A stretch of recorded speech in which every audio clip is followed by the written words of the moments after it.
Present indefinite tense कहने के लिए ये सबसे आसान टेंस है, लेकिन सबसे ज़्यादा गलतियाँ यही होती हैं। जैसे ही आप टेंसेस सीखने की शुरुआत करते हैं, सबसे पहला टेंस आपका प्रेजेंट इंडेफिनिट टेंस होता है और इसे सिंपल प्रेजेंट टेंस भी कहा जाता है। लेकिन आज की ये वीडियो देखने के बाद आपके लिए भी ये कॉन्सेप्ट बिल्कुल ईजी हो जाएगा और आप कभी भी गलतियाँ नहीं करेंगे। इसलिए मैं सभी चीज़ों को यहाँ कवर करने वाली हूँ। तो आज सबसे पहले बात करेंगे कि इसकी पहचान क्या है। सेंटेंसेस के अंत में ता है, ती है, ते हैं, इस तरीके से वर्ड्स आते हैं। ता हूँ, ती हूँ जैसे शब्द आएंगे। लेकिन ये तो लिखे हुए सेंटेंसेस की बात हो गई। अगर आप बोल रहे हैं तो उस समय कैसे समझें, तो यहाँ पर आप इस चीज़ को समझिए, जिन कामों को दोहराया जाता है या फिर बार बार किया जाता है, मतलब अगर आप अपनी डेली रूटीन की बात करें तो वो आप बार बार करते हैं, तो ऐसे ही सेंटेंसेस को आप प्रेजेंट इंडेफिनिट टेंस में बनाते हैं। उसके अलावा जब आप पोजेशन बताते हैं या रिलेशनशिप बताते हैं तो भी आप इसी टेंस का यूज़ करते हैं। और इस टेंस में जो हेल्पिंग वर्ब्स होते हैं वो डज और डू होते हैं। तो सब कुछ तो आसान है, तो गलतियाँ कहाँ होती हैं, तो चलिए यहाँ आ जाते हैं। मैंने कहा वह जाता है, यहाँ हमने बोला ही गोज़, यहाँ कोई डज या डू नहीं आया। मैं मंजन करता हूँ, आई ब्रश माई टीथ, यहाँ भी कोई डज या डू नहीं आया। वह रोज फुटबॉल खेलता है, he plays football every day, यहाँ भी कोई डज या डू नहीं आया। तो यही तो ट्रिकी पार्ट है कि कहीं पर डज डू का यूज़ होता है और कहीं पर नहीं होता, और यही गलतियाँ होती हैं। गाइज, इस वीडियो को अगर आप एंड तक देखते हैं तो सारे कॉन्सेप्ट्स आपके लिए क्लियर हो जाएंगे और आप कहीं पर भी नहीं अटकेंगे। Hey guys, my name is Kanchan, you are watching me on Vidyasaal. Let's begin. तो यहाँ आपने देखा कि हमने डू या डज का यूज़ नहीं किया, लेकिन एक चीज़ को नोटिस करें कि ही है तो हमने यहाँ गो में ईएस लगाया है, आई है तो हमने सिंपली ब्रश यूज़ किया है, और यहाँ ही है तो हमने फिर से वर्ब में एस लगाया है। ठीक है, ये चीज़ आप नोटिस कर सकते हैं। यहाँ आते हैं, जब हम पोजेशन और रिलेशनशिप बताते हैं तो यहाँ पे हम बोल रहे हैं I have a beautiful dress, मतलब मेरे पास एक सुंदर पोशाक है। She has a beautiful dress, उसके पास एक सुंदर पोशाक है। He has a brother and a sister, उसका एक भाई और एक बहन है। तो जब हम पोजेशन और रिलेशनशिप बता रहे हैं तो यहाँ डू डज तो छोड़िए, हैज़ हैव का यूज़ किया है। क्या हैज़ हैव का यूज़ होता है प्रेजेंट इंडेफिनिट में? तो जी हाँ, होता है, लेकिन किस तरीके से होता है वो सब आप समझेंगे। उससे पहले आपको समझना होगा कि सिंगुलर सब्जेक्ट्स क्या होते हैं, प्लूरल सब्जेक्ट्स क्या होते हैं। जब आप ये समझ लेंगे तो आप कभी गलती नहीं करेंगे। तो देखिए guys, I, you, he, she, ये सिंगुलर हैं, ये सभी एक वचनकर्ता के बारे में बात करते हैं। वी, यू, दे, ये सभी प्लूरल हैं। तो इनमें से आप देख सकते हैं कि यू कॉमन है, यू सिंगुलर भी है, प्लूरल भी है। किसी एक व्यक्ति का नाम है तो सिंगुलर है, दो व्यक्तियों का नाम है तो प्लूरल है। ये आपने समझ लिया। अब जब सब्जेक्ट आपका सिंगुलर होगा तो उसके साथ ये नियम है प्रेजेंट इंडेफिनिट में कि जब आप पॉजिटिव सेंटेंस बना रहे हैं तो आप वर्ब में एस या एस जोड़ देते हैं, अगर आपका सब्जेक्ट सिंगुलर है तो। और इसमें भी मैं आपको बता दूं कि इन सिंगुलर सब्जेक्ट्स में आई और यू को आप छोड़ दीजिए, इस रूल में वो काम नहीं आएंगे, मतलब यहाँ उन्हें आप एक्सेप्शन मानिए। तो आई और यू को छोड़ के जो भी सिंगुलर सब्जेक्ट्स हैं, तो जब आप पॉजिटिव सेंटेंस बनाएं तो उसमें एस या एस जोड़ दें, और जब आप नेगेटिव या इंटरोगेटिव सेंटेंस बनाएं तब आप डज की मदद लें। तो नेगेटिव है तो डज नॉट, और फिर जो आप वर्ब यूज़ करेंगे ना इसमें, वो सिंपल होगा, उसमें कोई एस या एस नहीं होगा। सो डजंट गो, और यहाँ देखिए डज गो। तो यही इसका रूल है कि जब आप पॉजिटिव सेंटेंस बना रहे हैं तब आपको टेंशन लेनी है कि एस लगाना है, येस लगाना है। जब नेगेटिव बना रहे हैं तो आप डज का सहारा लीजिए और सिंपल वर्ब यूज़ कर लीजिए। अब आते हैं प्लूरल में। तो प्लूरल और ये जो आई यू एक्सेप्शन है, इन दोनों के साथ एक ही रूल लागू होगा इस टेंस में कि इसमें आप पॉजिटिव सेंटेंस बनाते वक्त सिंपली वर्ब यूज़ कर लेंगे नॉर्मल।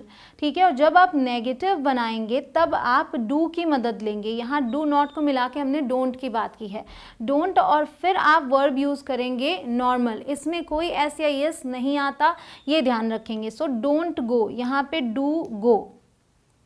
क्लियर ये चीज़? तो ये आपको समझना होगा। अगर आप इस चीज़ को अच्छे से प्रैक्टिस कर लेते हैं तब आप कहीं भी गलती नहीं करेंगे। ज़्यादातर गलतियाँ यही होती हैं कि आप डज का भी यूज़ कर लेते हैं, फिर गोज़ भी बोल देते हैं। तो जब डज यूज़ किया या फिर डू यूज़ किया तब जो वर्ब आएगी वो हमेशा बेस फॉर्म आएगी, नॉर्मल वर्ब। क्लियर?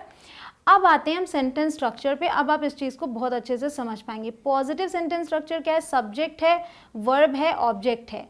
मतलब यहाँ पर डू डज का कोई यूज़ नहीं है पॉजिटिव सेंटेंसेस में। जब नेगेटिव बनाएंगे तो सब्जेक्ट है, फिर डू या फिर डज, वो तो सब्जेक्ट के अकॉर्डिंग आएगा, सिंगुलर है या प्लूरल, फिर नॉट आएगा और फिर आपका मेन वर्ब आएगा। और मेन वर्ब क्या आएगा? V1 होगा, ये अब आप जानते हैं, ठीक। इसमें कोई SEIS नहीं होगा। और फिर ऑब्जेक्ट। अब इंटरोगेटिव पे आते हैं। तो अगर क्वेश्चन वर्ड है तो पहले क्वेश्चन वर्ड, फिर डू या फिर डज। और अगर क्वेश्चन वर्ड नहीं है तो सीधे आप डू डज से शुरुआत करेंगे, फिर सब्जेक्ट, फिर आपका वर्ब कौन सा आएगा? ऑफ कोर्स V1 बिना किसी SEIS के, फिर ऑब्जेक्ट। तो बस ध्यान ये रखना है कि जब डू डज का यूज़ कर लिया तो आपको वर्ब में SEIS नहीं लगाना है। और अगर पॉजिटिव सेंटेंस से डू डज यूज़ नहीं कर रहे हैं तो आप वर्ब की फर्स्ट फॉर्म यूज़ करेंगे बिना SEIS के। कब? जब वो प्लूरल सब्जेक्ट्स हों, और सिंगुलर हों तो आपको SEIS यूज़ करना है। अब आप देख लीजिए एग्जाम्पल्स। शी फॉरगेट्स ईजिली, वो आसानी से भूल जाती है। तो शी है इसलिए, और ये पॉजिटिव सेंटेंस है, हमने फॉरगेट में S लगाया, फॉरगेट्स बन गया। What does she forget? Means वह क्या भूल जाती है। तो हमने what यूज़ किया? क्वेश्चन वर्ड, फिर हेल्पिंग वर्ब does क्यों आया? क्योंकि ये she है, सिंगुलर है इसलिए। और फिर हमने V1 यूज़ किया बिना SEIS के, forget। I teach every day, मैं रोज पढ़ाती हूँ। तो क्योंकि I है, I के साथ प्लूरल वाला रूल चलेगा, टीचर्स नहीं होगा। I teach every day। अब देखिए जब इसी को नेगेटिव बनाएंगे, I don't teach every day, do की मदद ले ली हमने। फिर क्वेश्चन बनाते हैं, do I teach every day, क्या मैं रोज पढ़ाती हूँ? फिर अब ये देखिए, ये क्या है? ये एक नेगेटिव इंटरोगेटिव सेंटेंस है जिसमें प्रश्न भी पूछ रहे हैं और नकारात्मक शब्द भी है। Don't I teach every day, क्या मैं रोज नहीं पढ़ाती हूँ? इसी चीज़ को जब आप रिटन इंग्लिश में यूज़ करेंगे, कॉन्ट्रैक्शन यूज़ नहीं करेंगे, तो आप बोलेंगे डू आई नॉट। क्या बोलेंगे आप? डू आई नॉट, फिर आप आगे टीच एवरी डे यूज़ करेंगे, ठीक है। तो डू आई नॉट, यहाँ पे ये दोनों अलग होते हैं, लेकिन स्पोकन इंग्लिश में इन दोनों को जोड़ के हम पहले रख देते हैं, don't I teach every day, इस तरीके से। Clear? When do I teach, अब यहाँ पर क्वेश्चन वर्ड भी है कि मैं कब पढ़ाती हूँ। तो सबसे पहले क्वेश्चन वर्ड व्हेन, फिर डू, फिर सब्जेक्ट, फिर teach. When do I teach. अब देखिए when do I not teach, मैं कब नहीं पढ़ाती हूँ, ये नेगेटिव इंटरोगेटिव हो गया।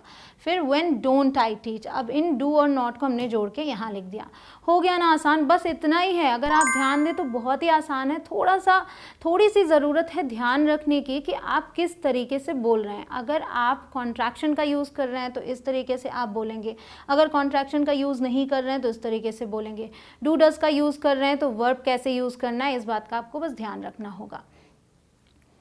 अब यहाँ आते हैं, जब पोजेशन और रिलेशनशिप की बात हमने की थी तो यहाँ पे भी एक ट्रिकी पार्ट है कि I have a beautiful dress क्यों यूज़ किया, हैव का यूज़ क्यों हुआ। तो यहाँ जो हैव है इसका मतलब है कि कोई चीज़ पास होना, और ये जो हैव है ये मेन वर्ब है, ये हेल्पिंग वर्ब है ही नहीं, क्योंकि ये पॉजिटिव सेंटेंस है तो डू डज का यूज़ हुआ नहीं है। तो यहाँ ये आपका मेन वर्ब है, वर्ब की फर्स्ट फॉर्म कह सकते हैं आप इसको, I have a beautiful dress. अब जब यहाँ पर शी है तो शी के साथ हम क्या करते हैं? सिंगुलर वर्ब यूज़ करते हैं ना, जैसे कि वर्ब में एस या एस लगाते हैं, ये मैंने आपसे बोला। तो अगर डू है तो आपने डज कर दिया, तो हैव में एस या एस लगाया नहीं जाता, इसके लिए फॉर्म अलग से बना हुआ है सिंगुलर के लिए, वो है has. So she has a beautiful dress, present के लिए स्पेशली ये वर्ब बना हुआ है। अब इसको नेगेटिव बनाएंगे तो she doesn't has a beautiful dress नहीं बोलेंगे, ये आपका गलत हो जाएगा सेंटेंस। देखिए इनकरेक्ट है, क्यों? क्योंकि जब आपने डज यूज़ कर लिया तब तो आपको वर्ब की फर्स्ट फॉर्म यूज़ करनी है ना, बेस फॉर्म। तो बेस फॉर्म हैज़ नहीं है, बेस फॉर्म आपका हैव है। ये तो सिर्फ और सिर्फ सिंगुलर सब्जेक्ट्स के लिए बना हुआ है, प्रेजेंट के लिए। तो जब आप डू डज यूज़ करते हैं तो आप सिंपल वर्ब यूज़ करते हैं, इसलिए ये वाला सेंटेंस आपका सही होगा, she doesn't have a beautiful dress. और यहाँ बहुत सारे लोग गलतियाँ करते हैं, बट आप मत कीजिएगा। फिर है he has a brother and a sister. अब इसको नेगेटिव बनाएंगे तो ही है इसलिए डजंट होगा यहाँ पे, ही डजंट हैव एनी सिबलिंग्स। अब यहाँ a brother and a sister आप वो भी बोल सकते हैं, she doesn't have a brother and a sister, but वो वियर्ड लग रहा है ना कि उसके एक भाई और एक बहन नहीं है। आप सीधे ही बोल सकते हैं कि उसके कोई भाई बहन नहीं है, तो आप बोलेंगे he doesn't have any siblings. Clear? अब आप और एग्जाम्पल्स देख लीजिए। I brush my teeth every day, इसका मतलब हो गया कि मैं हर दिन मंजन करती हूँ, बट शी डजंट। यहाँ पर भी आप सेंटेंस एंड कर सकते हैं। यहाँ पे आपको ये दोबारा बोलने की ज़रूरत नहीं है, but she doesn't brush her teeth every day. मैंने बोला मैं रोज ब्रश करती हूँ, बट वो नहीं करती। I brush my teeth every day, but she doesn't. Clear? By the way, why doesn't she brush her teeth as I do. देखिए हमने 4 बार यहाँ पे प्रेजेंट इंडेफिनिट के सेंटेंसेस यूज़ किए हैं और ये 2 सेंटेंसेस हैं, हमने कॉमा के साथ बनाया। I brush my teeth every day but she doesn't, ये हो गया एक। By the way, why doesn't she brush, अब यहाँ डजंट है तो हमने सिर्फ ब्रश यूज़ किया। एज आई डू, जैसे मैं करती हूँ, एज आई डू। तो यहाँ पे इस ब्रश वर्ब को रिपीट करने की बजाय हमने डू यूज़ कर लिया, सिर्फ और सिर्फ हेल्पिंग वर्ब। ये एडवांस लेवल की इंग्लिश हो जाती है। जब आप सीखते हैं और बार बार प्रैक्टिस करते हैं तो ऐसे सेंटेंसेस आप चुटकियों में बना लेते हैं, तो इसकी कोशिश आपको ज़रूर से करनी है। बाय द वे गाइज, अगर आप चैनल पर नए हो तो चैनल को सब्सक्राइब जरूर करें, उसके बाद आने वाले बेल आइकॉन को प्रेस करें, क्योंकि हर दिन एक नई वीडियो आती है तो आपको नोटिफिकेशंस मिल जाएंगे और आप रोज़ एक नई वीडियो देख पाएंगे, कुछ नया सीख पाएंगे। आगे देखिए, my brother takes a bath every day, मतलब मेरा भाई प्रतिदिन नहाता है, बट आई डोंट, लेकिन मैं नहीं नहाती। सो बस आई डोंट कर दिया हमने यहाँ पे। बिकॉज आई फील कोल्ड, क्योंकि मुझे ठंड लगती है। तो यहाँ देखिए आई फील कोल्ड, ये तीनों ही वर्ब्स जो हैं ये सभी प्रेजेंट इंडेफिनिट में बने।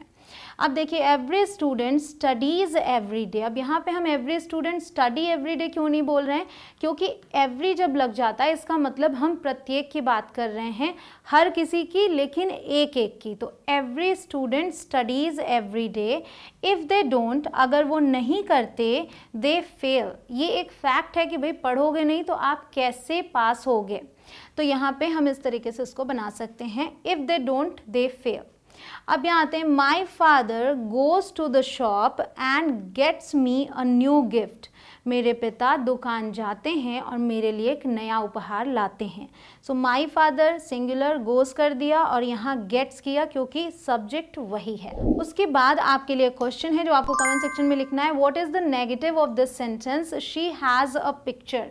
आपके लिए ऑप्शंस हैं, she doesn't have a picture और she doesn't has a picture. जल्दी से कमेंट सेक्शन में लिख के बताइए एंड आई एम श्योर कि आप सभी सही जवाब लिखने वाले हैं। जिसका जवाब सही होगा वैसे उसे मैं पिन जरूर करूंगी। गाइज, आप इस वीडियो को शेयर कर दीजिए जल्दी से सभी के साथ। वीडियो पसंद आए तो लाइक कर दें और हाँ, मुझे लिख के जरूर बताएं कि अगली वीडियो आपको किस टेंस पर चाहिए। मिलती हूँ आपसे अगले वीडियो में। जय हिंद।